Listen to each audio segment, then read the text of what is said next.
Premier ministre. La parole est à Monsieur Elie Abou.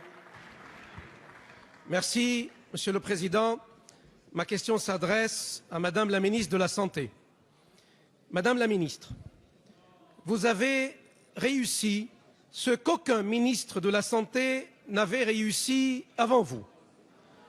Vous avez réalisé un exploit.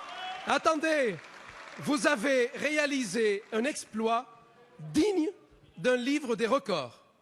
Vous vous êtes mis à dos Allez, s'il vous plaît, les on retrouve son sérieux. professionnels de santé. Tous, sans exception. Les médecins généralistes, comme les spécialistes, l'hospitalisation publique, comme l'hospitalisation privée, les syndicats de gauche, comme les syndicats de droite, les étudiants, comme les internes, les dentistes, les pharmaciens, les infirmières et toutes les professions paramédicales. Oui, Madame la Ministre, tous, sans exception. Et sur votre dernière sortie, c'est extraordinaire. Dans un grand quotidien du soir, vous avez tenté de parler du tiers payant généralisé dans un langage technocratique alarmant. La réponse des professionnels de santé fut immédiate. Ils vous le diront d'ailleurs ce dimanche 15 mars. Madame la ministre, nous n'acceptons pas l'inacceptable. Et la cerise sur le gâteau, vous avez réussi à semer le doute dans la tête des parlementaires de votre majorité. La phrase de Sacha Guitry me revient, Madame la ministre.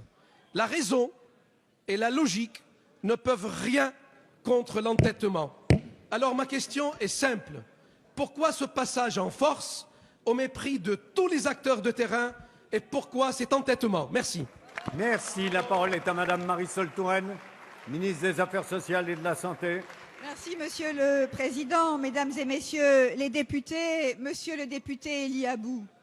Moi, je suis certaine que la majorité est attachée à une loi qui doit être une loi de progrès, de justice et de lutte contre les inégalités.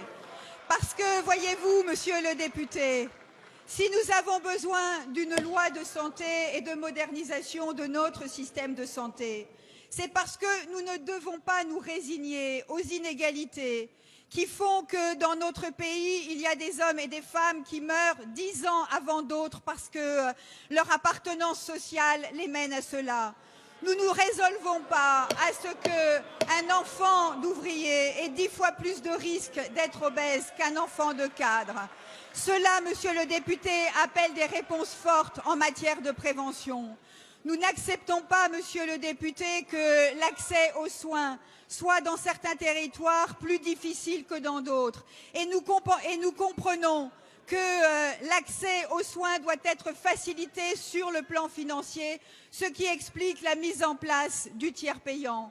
Et puis, Monsieur le député, la loi de santé, elle reconnaît des droits des malades. Faut-il être opposé au droit à l'oubli pour que d'anciens malades ne se voient pas reprocher par les banques et les assureurs leur maladie passée? Faut-il refuser, Monsieur le député, que des malades puissent agir en justice au nom de l'action de groupe? C'est cette modernisation autour de la prévention, de la médecine de proximité et des droits des malades que la loi de santé porte et portera avec force. C'est une loi de justice, une loi de progrès qui pour autant se fait dans l'écoute et dans le dialogue avec les professionnels de santé. Et je souhaite que ce dialogue puisse se poursuivre dans l'intérêt des Français. Merci.